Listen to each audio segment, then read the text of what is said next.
नमस्कार, स्वागत है आपका न्यूज़ 19 में। मैं हूं आपके साथ करतार सिंह। आज आपको अहम खबर और अहम मुद्दा जो कि राष्ट्रीय शहीद सम्मान समिति जो हमारे साथ है उनके अध्यक्ष कर्नल देवानंद गुर्जर साहब मौजूद है। तमाम पदाधिकारी हमारे साथ मौजूद है जिनकी जो मांगे हैं, जो कि एक फौज की जो मांगे हैं कि स्टेट में क्या कुछ लागू होना चाहिए, उन पे तमाम स्टेट के यानी जो सरकार है या उनके जो मुख्यमंत्री है उन्होंने मोहर लगा दी है। कर्नल साहब, आपकी जो मांगे हैं कि क्या कुछ स्कूलों में होना चाहिए, क्या कुछ नहीं होना चाहिए, उन पे यानी जो स्टेट की जो सरकार है उन्होंने मोहर लगा दी है, क्या कुछ कहेंगे आप?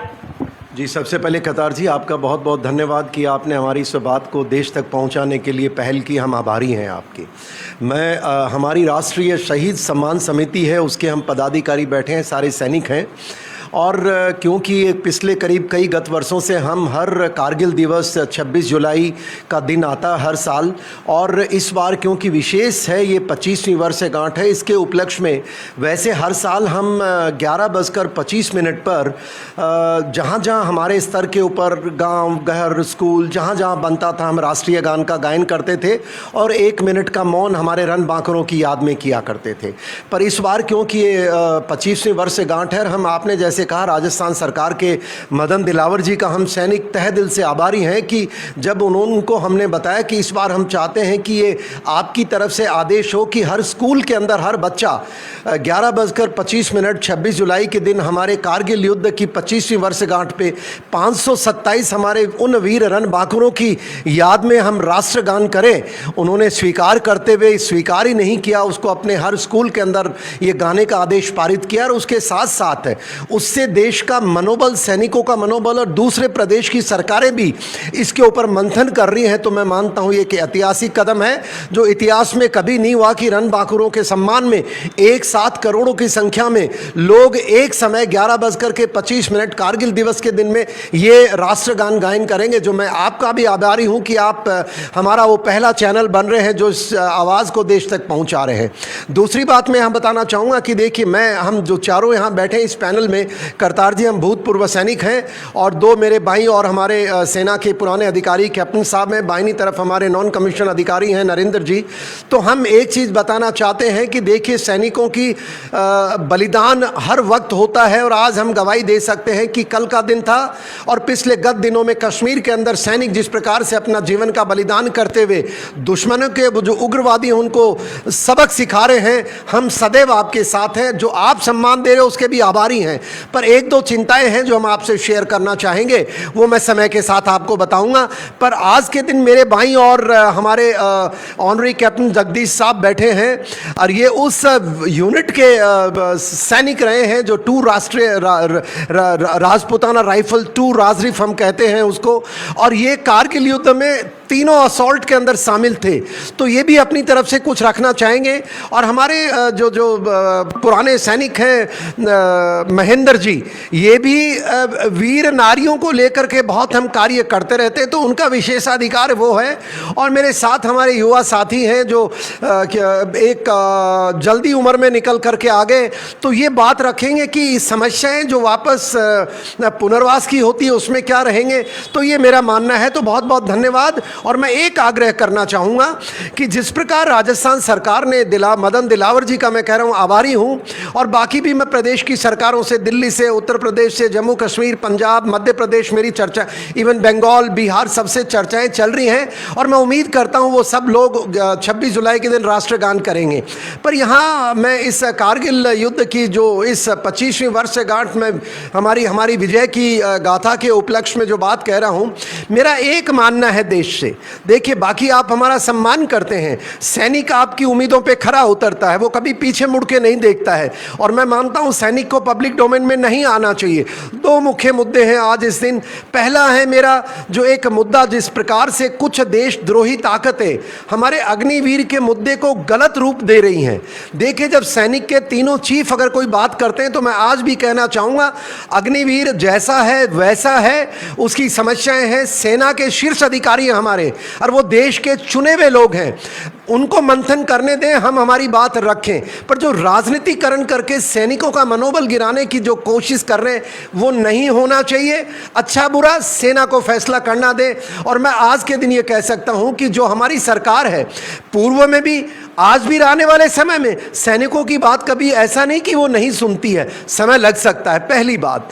दूसरी बात, एक सेना के अंदर क्या होता है कि हमारे दो प्रकार के जो कैजुअल्टीज होती हैं, एक को हम कहते हैं ऑपरेशनल कैजुअल्टी, एक को कहते हैं नॉन ऑपरेशनल कैजुअल्टी।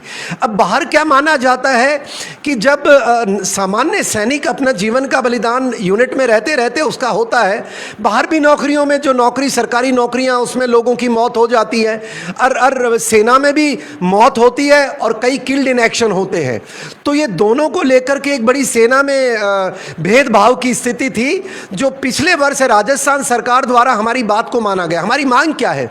मांग यह है कि जिस प्रकार किसी भी सैनिक की किसी भी कारण, किसी भी अवस्था में पेंशन की नौकरी होने से पहले अगर मौत हो जाती है तो आपको स्वीकार करना पड़ेगा, उसके बीवी और बच्चे सड़क पर आ जाते हैं। आज इस मॉडर्न जमाने में किसी को टाइम नहीं है, तो वो जो बच्ची है उसका जो एनओके है, उसके लिए ऑपरेशनल डेथ के टाइम पर तो कानून है उसको नौकरी देने का, कानून है उसको पैसे की सहायता मिलने का, पर जो नॉन ऑपरेशनल उसमें कोई कानून नहीं है। और राजस्थान सरकार एकमात्र सरकार देश की बनी है पिछले वर्ष, मैं मानता हूं अभिनंदन की पात्र है, जिन्होंने कानून बनाया। और आज राजस्थान के अंदर कोई भी सैनिक किसी भी कारण कभी भी मौत हो जाती है, उसकी वाइफ के लिए अनुकंपा नौकरी का प्रावधान है। पर क्योंकि सेना केंद्र सरकार का सब्जेक्ट है, तो मैं आग्रह करूंगा प्रधानमंत्री महोदय और हमारे डिफेंस मिनिस्टर से और बाकी देश के सब मंत्रियों से, आप भी दबाव बनाएं कि जब बाकी नौकरियों में आप उसके लिए अनुकंपा नौकरी का प्रावधान रखते हैं, तो सैनिक के साथ ऐसा अन्याय नहीं होना चाहिए। और ये मैं इसको अन्याय की कैटेगरी इसलिए कह रहा हूं कि कोई जानबूझ के नहीं कर रहा है, देश को पता ही नहीं है। तो कृपया करके सबके लिए अनुकंपा नौकरी का प्रावधान हो, जिससे कि जो वीर नारी है वो अपना जीवन बसर कर सके, अपने बच्चों का पालन पोषण कर सके, जिसने अपना पति सेना के काल के नौकरी के दौरान खोया है। अब दूसरी बात, यहां सामान्य एक शहीद नाम सुनने का शब्द आता है, एक हम नाम सुनते हैं मार्टियर। ये चीजें हमारे सेना के अंदर इस्तेमाल नहीं होती हैं, कृपया करें आप देश। क्योंकि अगर मैं इसकी गहराई में जाऊं तो शहीद शब्द इस्लाम धर्म में जो अपने धर्म के लिए जीवन का बलिदान देता था वो शहीद बोला जाता था। पर आज हिंदुस्तान के अंदर कई वर्षों से हम इस तरह से हो गए कि इसका गलत प्रचलन हो गया। और सेना आज भी क्लैरिफाई करती है, हम किल्ड इन एक्शन बोलते हैं, मार्टियर नहीं बोलते हैं। क्योंकि मार्टियर शब्द का मतलब होता है जो क्रिश्चियन वॉर्स हुए थे, क्रिश्चियन और इस्लाम के बीच में जो वार हुए थे, उस दौरान जो क्रिश्चियनिटी की रक्षा करते हुए मारा गया था उसको मार्टियर कहा जाता है। और क्योंकि हम हिंदुस्तानी, हमारी भाषा में न तो शहीद शब्द है ना मार्टियर शब्द है, तो अंग्रेजी का अनुवाद जो सेना ने किया वो किल्ड इन एक्शन है। और हिंदी का वीर गति को जो प्राप्त होते हैं, या रण बांकुरे कहते हैं, या वीर पुत्र कहते हैं। और जो उनकी विधवा, जिनको आप मानते हैं, हम उनको विधवा नहीं मानते हैं, वो आज भी अपनी सम्मान के साथ उसको वीर नारी कहा जाता है। तो कृपया करके जो शब्दों का इस्तेमाल हो रहा है, शहीद, मार्टियर, ये नहीं करे। वीर गति को प्राप्त होता है सैनिक, ऐसा हम मानते हैं। और हमारी संस्कृति जो सनातनी कहती है वो वीर पुत्र कहती है, और जो उनकी जो वाइफ है, जो उनकी धर्मपत्नी है, उसको वीर नारी का पद दिया जाता है। इसके साथ मैं आग्रह करूंगा कि जो हमारे कारगिल युद्ध के और जिसकी हम ये 25वीं वर्षगांठ मना रहे हैं, जिसकी गाथाएं गा रहे हैं, उसमें हिस्सा लेने वाले मेरे साथ ऑनरी कैप्टन जगदीश जी हैं, टूज राजदीप के। इनसे भी जानना चाहेंगे कि ये देश के लिए क्या संदेश देना चाहते हैं। जगदीश जी, न्यूज़ 19 चैनल पे मैं आपको बता दूं कि एक कि आप देश के सिपाही है, अच्छी पोस्ट, अच्छे ओहदे पे आप रहे हैं, क्या कुछ यानी देश की जनता को क्या संदेश दे रहे हैं 25वीं वर्षगांठ पर? मैं ऑलरेडी कैप्टन जगदीश चंद्र मैं देश की जनता से यही आग्रह करना चाहता हूं, जिस प्रकार राजस्थान सरकार ने कारगिल के अंदर जिन जवानों ने शहादत दी है, उनकी याद में 26 जुलाई को 11:25 पर सभी सरकारी संस्थाओं, स्कूलों के अंदर राष्ट्रीय गान गाया जा रहा है। इसी प्रकार देश के सभी सरकारें इस चीज़ को मान्यता दें और इसको लागू करने की कोशिश करें। और यहीं पर हमारे साथ कैप्टन महेंद्र जी भी मौजूद है। महेंद्र जी भी मौजूद है। उनका क्या कुछ जो वीर नारियों के लिए अभी कर्नल देवानंद जी ने बताया कि इन्हें यानी वीर नारी का ओहदा दिया जाए, ना कि शहीद कहा जाए, उनको लेकर क्या कुछ संदेश दे रहे हैं 25वीं वर्षगांठ पर कैप्टन महेंद्र जी? कैप्टन महेंद्र झाझड़िया, मैं गवर्नमेंट का आभार जताना चाहता हूं कि भारत सरकार के साथ साथ राजस्थान सरकार ने जो वीर नारियों के लिए 26 विजय दिवस पर 26 जुलाई को विजय दिवस के ऊपर जो राष्ट्रीय गान से सम्मानित किया है, उसके लिए सरकार का बहुत बहुत आभार जताता हूँ। दूसरी बात, जो वीरांगनाएँ हैं जो ऑलरेडी पहले सर्विस लगी हुई हैं, तो गवर्नमेंट को सर्विस लगी हुई है उनके बच्चों को अनुकंपा पे सर्विस मिलना चाहिए, क्योंकि वो ऑलरेडी पहले सर्विस लगी है, उनका पति है वीर गति को प्राप्त हो गया, तो उनके बच्चों को गवर्नमेंट को एक बच्चे को अनुकंपा पे सर्विस मिलनी चाहिए। मेरा दिलावर साहब से या सीएम साहब से और पीएम साहब से अनुरोध है कि उन बच्चों को अनुकंपा पर एक सर्विस मिलनी चाहिए। और सरकार का बहुत बहुत धन्यवाद, जो भी अभी जो सरकार ने किया है राष्ट्रीय गान, उसके लिए मैं बहुत बहुत धन्यवाद और आभार चाहता हूँ।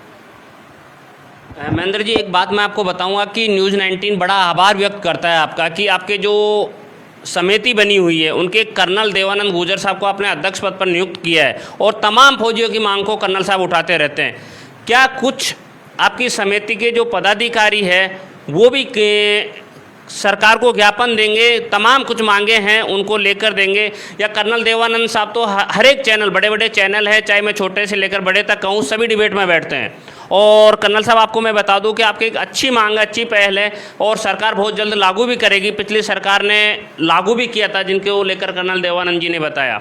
और हम आपको बता दें कि तमाम सैनिक हमारे साथ हैं, जो पूर्व यानी कि भूतपूर्व जो सैनिक है, नरेंद्र जी भी हमारे साथ मौजूद है। उनका क्या कुछ 25वीं वर्षगांठ पर कहना है? मैं नरेंद्र सिंह राठौड़, पूर्व सैनिक। सबसे पहले तो मैं न्यूज़ 19 आपका बहुत बहुत आभार व्यक्त करता हूं कि आप लोगों ने हमें समय दिया। जैसा कि हम सबको पता है कि आने वाली 26 जुलाई को कारगिल विजय दिवस की 25वीं वर्षगांठ हम मनाने जा रहे हैं, और उसके अंदर कर्नल देवानंद साहब की एक पहल थी कि हर स्कूलों के अंदर 5 मिनट का राष्ट्रगान हमारे शहीदों के सम्मान में किया जाए।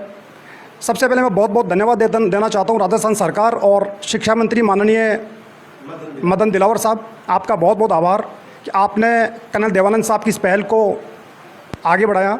और 26 जुलाई को आप सबसे एक निवेदन है मेरा, आप लोग अपनी नज़दीकी स्कूलों में जाए और 5 मिनट के राष्ट्रगान में अपना सहयोग करें। दूसरा, राज्य सरकारों के लिए बहुत अच्छी पहल है कि आप लोग हमें शहीदों को, एक पूर्व सैनिकों को एक सम्मान दे रहे हैं, लेकिन मैं आपसे बताना चाहता हूँ कि यही सब कुछ नहीं रुक जाता है। पूर्व सैनिक जब पेंशन आता है, सेवानिवृत्त होता है, होने के बावजूद जब यहाँ आके वो अपना लाइफ सेटल की सोचने की कोशिश करता है, उसको भिन्न भिन्न बाधाएं उसके सामने आती है। जैसे अभी कुछ दिन पहले राज्य सरकारों ने उन्हें जातिगत बांटा था। जैसे हम लोग सेना के अंदर रहते हुए कोई डिग्री कोर्सेज डिप्लोमे करके आते हैं, उसके अंदर राज्य सरकारें अपनी अपनी मर्ज़ी से अपने अपने तवज्जो के हिसाब से उनको तवज्जो देती है, उनको वैल्यू देती है। कोई सरकारें आती है किसी डिग्री कोर्सेज को मान्यता देती है, कोई इसको नहीं मानती है। मैं राज्य सरकार से अनुरोध करता हूं कि ये गलत है। आप लोगों को पता होना चाहिए कि आप लोग ये मॉडर्नाइजेशन चल रहा है, इनके साथ में आप लोग हमारे को कंपेयर नहीं कर सकते। देश का सैनिक होता है, उसका जो रिजर्वेशन होता है, उसको आप रिजर्वेशन नाम नहीं दे सकते हैं, वो पुनर्वास है। अब भी राजस्थान के अंदर एक 2021-2022 से 2 भर्तियाँ चल रही है टीचर की। उसके अंदर जो फौजियों की, जो सेना की जो डिग्री है, सेना शिक्षा कोर की, उस डिग्री को लेकर सरकारों के अंदर काफ़ी मतभेद हो रहे हैं कि भाई ये डिग्री का टाइम ड्यूरेशन कम है। मैं आपसे निवेदन करता हूँ, आपको बताना चाहता हूँ कि आप सेना के टाइम ड्यूरेशन के ऊपर उंगली नहीं उठा सकते। आप वहाँ जाके देखते हो तो जो आपका यहाँ पे सिविल का बच्चा 1 दिन में जो काम कर रहा है, वो वहाँ पे मुश्किल से 3 घंटे में कर रहा है। तो आपसे अनुरोध है, आपसे निवेदन है, इन सैनिकों के जो मुद्दे हैं आप इनको थोड़ा गौर से देखें और इनको कहीं न कहीं इनको सोल्व करने की कोशिश करें। जय हिंद, जय भारत। कर्नल साहब, मैं फिर से आपके पास आऊँगा कि तमाम मुद्दे, सरकारें आती है जाती है, कभी कांग्रेस तो कभी बीजेपी, लेकिन हर एक सरकार में आप सैनिक के प्रति यानी मुद्दे लेकर जाते हैं, वीर नारियों की मांगे लेकर जाते हैं। आगामी यानी जो अभी वर्तमान में बीजेपी सरकार राजस्थान में, और क्या कुछ मांगे हैं जो आप सरकार के सामने रखेंगे? करतार जी, आपने वापस सवाल पूछा तो मैं राजस्थान की जो अगर स्पेसिफिक बात करूं, आप देख रहे हैं कि राजस्थान वीरों की भूमि है और यहाँ वीर नारियाँ, जैसे हम आपको मैं थोड़ी देर पहले बता रहा था कि राजस्थान में करीब 1,60,000 के आसपास भूतपूर्व सैनिक हैं और उसके अंदर से 66,000 सिर्फ झुंझुनू में हैं। राइट नाउ ये आंकड़े को अगर हम देखें तो समस्याएं हमारे भूतपूर्व सैनिक और सैनिकों की चर्चा नहीं करेंगे, भूतपूर्व सैनिकों की सबसे पहली मांग मैं आज, क्योंकि आपने सवाल पूछा, हमारे वैसे भी राजस्थान सरकार और बीजेपी की सरकार को मैं ये मानता हूँ ये राष्ट्रवादी विचारों वाले हैं और ये सैनिकों के प्रति उनकी समस्याओं पर मंथन करते हैं। और इस मंथन के अंदर मैं सबसे पहली मांग, जैसे हमारे साथी नरेंद्र जी ने बताया इनको, और उससे पहले मैं वीर नारियों की बात करूंगा जो हमारे महेंद्र जी बता रहे थे। देखिए, वीर नारी को राजस्थान सरकार के पिछले कांग्रेस सरकार के आदेशानुसार अब कोई भी व्यक्ति राजस्थान का निवासी सेना के अंदर किसी भी कारण किसी भी वक्त उनकी मौत हो जाती है, उसकी वाइफ के लिए वीर अनुकंपा नौकरी का प्रावधान किया है। पर आज मुझे पता लगा कि अनुकंपा नौकरी का अगर वो सरकारी नौकरी में है तो उसको नहीं देंगे। ये देखिए, ये जो अधिकारी हैं अपने कानून नहीं बनाए। जब एक प्रावधान, एक अगर वो गलती से उनकी जो धर्म पत्नी नौकरी कर रही है सरकारी, तो उसके बच्चे को दो, लाभ तो मिलना चाहिए ना उसके वीर गति का, उसके योद्धा का, उसका मनोबल बढ़ा के रखो। एक नौकरी से देश के अंदर कोई कमी नहीं आने वाली है, पर जो सैनिक खड़ा है उसका मनोबल बढ़ता है कि कोई बात नहीं। दूसरी बात, अब जो हमारी वीर नारियां हैं, वीर नारियों की जो सरकार ने घोषणा की है, उनके एम्प्लॉयमेंट के अंदर उनकी नौकरियां लेने में इतना विलंब हो रहा है कि मैं रोज़ देखता हूं बड़ी संख्या में जो वीर नारियां कहती हैं सर हमारे कागज़ नहीं बन रहे, हमारे डॉक्यूमेंटेशन नहीं है। तो मैं आग्रह करूंगा कि आप एक नोडल ऑफिसर को जिम्मेवारी दें और एक भले आदमी को दें, सरकारी अफसर को मत दें। सरकारी अफसर को क्या फ़र्क पड़ता है साहब, मैं भी ये नाम नहीं लेना चाहूँगा, एक बड़े लेवल के सेक्रेटरी लेवल के अधिकारी से बात करता हूँ तो वो ऐसे सोचते हैं कि मैं कोई भीख मांग रहा हूँ उससे। अरे भाई, यू आर गवर्नमेंट सर्वेंट्स, ये आपका काम है नौकरी करना। अगर एक सेना का पूर्व अधिकारी आपसे गुजारिश करता है साहब मैं मिलने चाहता हूं, आप सम्मान मानिए कि मैं आपको साहब कह रहा हूं। आप सरकार के आप एक मुलाजिम हैं और जब आपको किसी वीर नारी की बात लेके आता हूं आप हमें टरकाते हैं। टरकाना बंद करो, आप एक ऐसे नोडल ऑफिसर को डिटेल करें जो इन सारी वीर नारियों की, अरे वो आपके पास क्यों आए? करतार जी आप बताओ, क्या उस नोडल ऑफिसर के पास लिस्ट नहीं है कौन कौन राजस्थान की वीर नारियां हैं? क्या उनका मोबाइल नंबर नहीं है? हर जिला सैनिक कल्याण अधिकारी है, तो क्या वो मोटे मोटे वहाँ आराम करने के लिए हैं? उनका काम है आप उनसे लिस्ट मांगिए और लिस्ट मोबाइल नंबर लीजिए और सांझी छत में जाइए और उनको बोलिए कि मैडम ये दिन है, आप प्लीज़ आइए, आपका ये नॉमिनेशन लेटर है। ये क्या कहानियाँ लगा रखी हैं? सरकार काम कर रही है, पर जो अधिकारी हैं आपसे मेरा आग्रह है भाई साहब, कृपया करके हेल्प अस वीर नारियों के सम्मान में। नो, दूसरी बात, राजस्थान सरकार के अंदर मैं जैसे कहा कि मैं बहुत आभारी हूँ, ये एक ऐतिहासिक पहल की इन्होंने सम्मान की, पर जो बीच के अंदर जो ये ब्यूरोक्रेटिक चैनल्स हैं आपसे मेरा आग्रह है, जैसे भी नरेंद्र जी बता रहे थे कि भाई आज तक पुनर्वास की योजना के अंदर अगर कोई एक सेना की डिग्री है, जो हमारे कोर्सेज होते हैं उसको मान्यता के आधार पर बाहर उनको टीचर की नियुक्ति करते थे, तो और आज अगर बाहर आपके कानून बदल गए कि वो 2 साल होना चाहिए, 3 साल ट्रेनिंग, आप सेना से वो नहीं करें। प्लीज़ आप वेरीफाई करें कोई सैनिक गलत तो नहीं कर रहा है, उनके सीओ का सर्टिफिकेट लें, पर ये मत करो कि आज से ये लागू नहीं है। अरे भाई, इतना अन्याय मत करो, आप एक अधिकारी हैं, कुछ धर्म पुण्य कमा लो, वरना आप जैसा व्यवहार करेंगे तो कौन है देश के लिए जान देने के लिए मनोबल, एक मोटिवेशन होता है। याद रखो, सैनिक जब गोलियों के सामने, मेरे सामने 2 राजरीफ के बैठे, आमड के बैठे, युवा साथी नरेंद्र जी बैठे, हमने भी वही ऑपरेशंस किए हैं। अगर आपको किसी को गलतफहमी हम नौकरी के लिए फौज में वहां गोलियों के सामने लड़ने जाता है, तो मैं आपको मेरे जीवन की सारी कमाई देता हूं। एक सिविल का अधिकारी मेरे सामने आ जाए, कह दे साहब कि मैं लड़ाई लड़ने को तैयार हूं, तो जरा सम्मान करें यार, सम्मान करें। हम हमारे लिए नहीं मांग रहे हैं, उन वीर नारियों के नहीं मांग रहे हैं, उन युवा बच्चे जैसे नरेंद्र जी जैसे जो 35 साल की उम्र में नौकरी छोड़ के आ गए।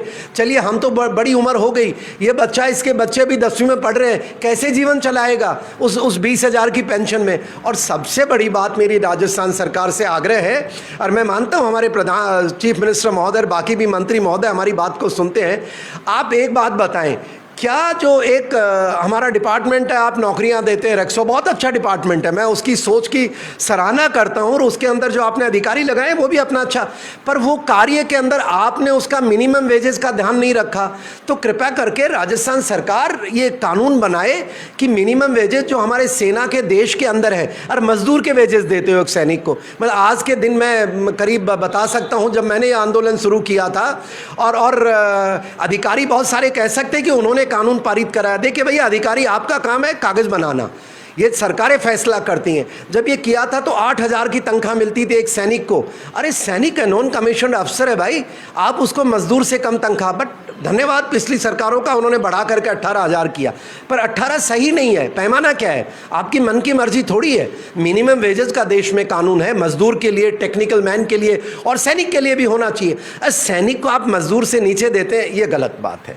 देश से भी आग्रह है, और मुझे पूरी उम्मीद है राजस्थान सरकार, हमारे मुख्यमंत्री महोदय तक ये बात पहुंचेगी, और वो इनको पता है, जब जब कभी मेरा उनसे सरकार बनने से पहले जब ये चर्चा होती थी तो ये हमारी चर्चाएं हुई है। तो मैं सरकार से आग्रह करूंगा कि ये जरा आदेश जल्दी पारित करें जहां पर सैनिकों की डिग्री का सम्मान हो। और जो मैंने दूसरा बताया, जो रेक्सो के अंदर कॉन्ट्रैक्ट पे जो नौकरी देते हैं, या तो बंद कर दो, नौकरी नहीं चाहिए, सैनिक की बेइज्जती नहीं करो। अगर वो एक नॉन कमीशन अधिकारी है तो वैसे हिसाब से उसकी तनख्वाह तो दो, वो ट्रेंड सोल्जर है, हम तैयार हैं, क्योंकि हमारी मजबूरी है भाई।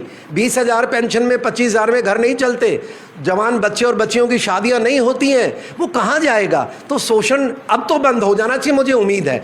और तीसरी बात, जो कांग्रेस सरकार के अंदर एक दरिंदगी का एक असम्मानीय कानून लाया गया था, जहाँ सैनिकों को जातिगत बांटा गया था। मुझे खुशी थी चुनाव के दौर में सब ने, हमारे जो आज सरकार के अंदर जो जीत कराए, उन सबको अवगत है कि उन्होंने सब ने समर्थन किया था कि ये जातिगत बांटने वाला कानून वापस लेंगे। पर अभी काफ़ी लंबा समय हो गया है। मैं आपसे गुजारिश करूंगा, कारगिल इस विजय दिवस की 25वीं वर्षगांठ के उपलक्ष्य में 3 घोषणाएं कर दें।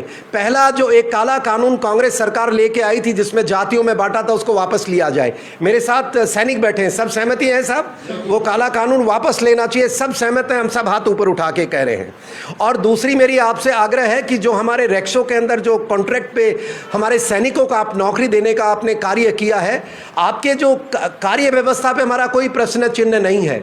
मैं मानता हूँ अधिकारी हैं, सेना के शीर्ष अधिकारी हैं, हमारे ब्रिगेडियर बलभद्र साहब है, बहुत अच्छा कार्य कर रहे हैं, तो मैं वो नहीं है। पर प्रश्न चिन्ह सरकार से है कि वो तनख्वाह वही दे सकते हैं जो सरकार कानून बनाएगी।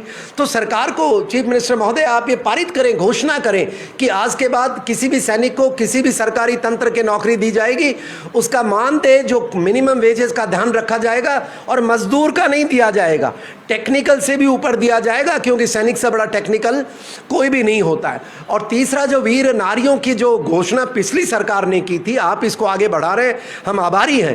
पर आगे बढ़ाने के साथ एक नोडल ऑफिसर डिटेल करें, बजाय को वीर नारी घर घर की, ऑफिस की ठोकरें खाए, आप लिस्ट मांगिए सेना से, और उस लिस्ट को लेकर के आप उनका ऑर्डर पास करें, उस महिला से कांटेक्ट किया जाए। और कोई भी मदद करने को तैयार नहीं है, मेरे जैसे हमारी जो शहीद सम्मान समिति, हम सब बैठे हैं, आप हमें कांटेक्ट कीजिए, हम उनको लेके आएंगे, क्योंकि हमें तो चिंता है हमारी उन बच्चियों की, क्योंकि छोटी उम्र है, उनका जीवन बाकी है। चिंता हमारे इन छोटे छोटे सैनिकों की जो ये करते हैं। और एक लास्ट बात मेरे को अभी याद आई, क्योंकि कल अब रोज़ टेरर अटैक्स हो रहे हैं कश्मीर में, आप भी रोज़ कवर करते हैं करतार सिंह जी, रोज़ हम नमन संध्याएं करते हैं। पर देखिए, नमन संध्या करना बहुत अच्छी बात है। सैनिक आपसे नहीं कहता कि मेरा बलिदान क्यों हो रहा है, अरे मैं तो कहता हूँ सैनिक के लिए गौरव की बात है कि तिरंगे में लिपटने का मौका मिलता है। मैं आज भी स्वीकार करता हूँ, मैं अपने आप को इतना सौभाग्यशाली नहीं मानता हूँ कि मैं लिपट के नहीं आ पाया, शायद अगले जन्म में मौका मिले। पर जो गलती आप करते हैं, वो देश हमारे पीछे खड़ा होना चाहिए। क्यों मैं कह रहा हूं, कुछ दिनों पहले पार्लियामेंट में आपने देखा किस प्रकार हमारे सैनिकों का मनोबल गिराने का काम कर रहे थे कुछ राजनीतिक व्यक्ति। कृपया करके नहीं करें, हमें हमारा काम करने दे। आपको जो बात करनी है अपने बंद कमरे में करें, जो डिस्कशन करना है। सैनिक का मनोबल मत गिराओ। सेना के हमारे अधिकारी बहुत काबिल हैं, हमें पूरा भरोसा है, पहले भी थे, आज भी हमारे जितने शीर्ष अधिकारी जो सेवा में है, ऐसे ही कोई सीनियर नहीं बनता सेना में, और सेना में हमारा एक है। तो आप हमारी राजनीतिकरण मत करो। और जब सबसे बड़ी बात है जो मैंने कहा कि जो हमारे एक सैनिक का जो मिलता है पूरा अधिकार वो दीजिए। यहीं पर मैं हमारे अग्निवीर की बात रखना चाहूँगा। देखिए जो भी व्यवस्था है सरकार लाई, मैं मानता हूँ सेना के रिक्वेस्ट पे लाई। अब समय आ गया उसको, क्योंकि बहुत समय हो गया, उसमें कुछ चीज़ें जो होता है क्वाइट नेचुरल, हम सेना में भी उसका रिव्यू करते हैं, अभी भी रिव्यू हो गया होगा। पर मैं 3 बिंदु रखना चाहता हूँ, क्योंकि हम समाज में घूमते रहते हैं, रिटायर्ड लोग हैं, हमारे पास और कोई काम नहीं है, हम राष्ट्र के साथ आज भी खड़े, कल भी थे, मरने के बाद भी शायद अगले जन्म में वापस लौट के आएंगे इसी राष्ट्र के साथ खड़े होने के लिए। 3 बातें रखना चाहता हूँ। पहली बात है कि जो सैनिक को जो हमारा अग्निवीर है उसकी जो आपने 4 वर्ष की सीमा कही है, ज़्यादातर देश और ज़्यादातर भूतपूर्व सैनिक मानते हैं कि कम से कम 7 ईयर जैसे पुराने ज़माने में कलर सर्विस होती थी वो की जाए। अगर आप सहमत हैं तो थम्स अप कीजिए, नहीं है तो कोई बात नहीं। ये सारी हमारी प्रदेश और देश की मांग है। दूसरी मेरी मांग ये है कि इसके अंदर जब आप रिटेंशन कर रहे हैं, आपने 25% किया है, कुछ सोच के किया होगा, हम उस पर कोई क्वेश्चन मार्क नहीं करते, पर अब आग्रह करते हैं कि देखिए आप जो हिंदुस्तान के युवा महसूस करता है, आप इसको बढ़ा करके 75% रिटेंशन कीजिए और 25 को आप बाहर सीआरपीएफ पुलिस जैसी भी व्यवस्था करें, पर उसका जो इनटेक है ज़्यादा रखें, जिससे कि बेस्ट सोल्जर कंट्री का सेना में जाए और अपने जीवन का बलिदान करने में कभी हिचके नहीं। और जो भी हमारे साथी हैं जो लेटरल उनका अब्जॉर्प्शन का सिस्टम है, जो लेटरली इनको नौकरियां देनी है, उसमें एहसान नहीं दिखाएं, वो ले लेगा बिड़ला ले लेगा, अरे हम इनके ये झांसे वाली बात नहीं करो। आप आदेश पारित करे सरकार कि हर सैनिक को जिसका चरित्र, जिसका कार्य सेना में जितने दिन रहा उच्च कोटि का है, सेना रिकमेंड करती है कि, क्योंकि अगर सेना की रिकमेंडेशन नहीं लोगे तो आदमी काम करना ही बंद कर देगा। सेना की रिकमेंडेशन अच्छी है तो उसको आप लेटरली परमानेंट नौकरी देंगे, ऐसा वादा किया जाए। और तीसरा एक बड़ा हमें शर्म लगती है जब कई बार लोग हमारे साथी नेगेटिव चर्चा करते हैं, जब कोई भी सैनिक माँ भारती के लिए जीवन का बलिदान देता है, वो अग्निवीर हो चाहे सैनिक को, कोई फर्क नहीं पड़ता है। मैं ये कहता हूँ जिस प्रकार से थोड़े दिन पहले डिबेट हुई, हमारे जो एक बड़े नेता विपक्ष के इल्जामात लगा रहे, हमारे डिफेंस मिनिस्टर उनको रिबटल दे रहे, देखिए हमारे को इस राजनीति में नहीं घुसाएं। मेरा आग्रह है जब कोई भी सैनिक देश का बलिदान हो गया, वो जिस भी स्थिति में बलिदान हुआ हो, उसकी जो वीर नारी है, उसके जो बच्चे हैं, उनको जो एक ही कैटेगरी होनी चाहिए, वीर पुत्र किल्ड इन एक्शन, और वीर नारी को जो सम्मान मिलता है वो कोई हो मिलना चाहिए। क्या मोटे मोटे सम्मान है मैं बता देता हूँ। पहला सम्मान यह है कि उनकी जो वीर नारी है उसको उसकी पे मिलेगी जब तक कि उनकी नौकरी एक सामान्य सैनिक की होती। अब क्योंकि अग्निवीर है 7 साल है, नहीं, इसकी मिनिमम जो एक सैनिक की होती है उस समय तक उसको उसकी पे मिलनी चाहिए, उसका सम्मान मिलना चाहिए। दूसरी बात, उसको कैंटीन फैसिलिटी, अरे कैंटीन कोई बड़ी फैसिलिटी है क्या? 500-700 रुपए का फर्क आता है। आज तक जिस प्रकार से देश भर में सारे बनिए पैदा हो गए हैं, वो जीएसटी रोना, हर चीज़ पे टैक्स है, रोड पे हम टैक्स लगाएंगे, गाड़ी पे, सैनिकों के वैसे ही पीछे पड़े हुए हो आप। तो एटलीस्ट जो इस वीर नारी की चीज़ें हैं उसमें आप कैंटीन की फैसिलिटी देने में क्या दिक्कत है भाई? मेडिकल फैसिलिटी देने में क्या दिक्कत है? इतना बड़ा हॉस्पिटल है। अगर मैं सैनिक, अगर हमारे जैसे सैनिक जो सौभाग्य नहीं कमा पाए तिरंगे में लिपटने का, आप मेरी काट लीजिए, उस वीर नारी को दे दीजिए, हम वॉलंटियर आपके सामने आ जाएंगे। तो जो बलिदान देता है उसकी कैटेगरी हमें बर्दाश्त नहीं है। भाइयों गलत तो नहीं कहा मैंने? बलिदान एक है, आप अग्निवीर में जो आपको करना करो, हमारे जैसा जनरल्स कहेंगे, जैसी सरकार कहेगी आप मंथन करें। और लास्टली बात, कोई भी पब्लिक डोमेन के अंदर हमारी सेना की कोई ऐसी गतिविधि नहीं लाए जिससे हमारा मनोबल कमजोर हो, ऐसा मेरा देश से आग्रह है। Thank you very much Kartar ji, बहुत बहुत आभारी हूँ आपका। शहीद सम्मान समिति को मैं सलूट करता हूं कि सेना को एक अधिकारी चलाता है, और यहाँ पर यानी रिटायरमेंट, यानी कि फौजी कभी रिटायरमेंट नहीं होता, लेकिन उसके बावजूद भी जो शहीद सम्मान समिति के पदाध्यक्ष अधिकारी और कर्नल देवानंद साहब जिनको अध्यक्ष पद पर चुना गया है, वो तमाम फौजियों की मांगे अभी भी यानी सरकार से उठाते रहते हैं। और देखते रहिए फौजियों की अपडेट न्यूज़ 19 पर, बने रहिए। नमस्कार।